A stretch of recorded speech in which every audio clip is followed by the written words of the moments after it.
Здравствуйте, вы принесли результаты ФГДС. По заключению исследования понятно, что у вас диагноз гастроэзофагальная рефлюксная болезнь, которая может вызывать симптомы, которые вас беспокоили, кашель и боли в горле.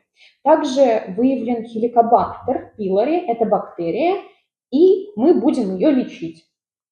Причина болей в горле и кашля – это ГЭРБ. Для устранения данных симптомов я назначу терапию. Для того, чтобы избавиться от бактерий, будет назначена антибактериальная терапия. Всего вам доброго, выздоравливайте!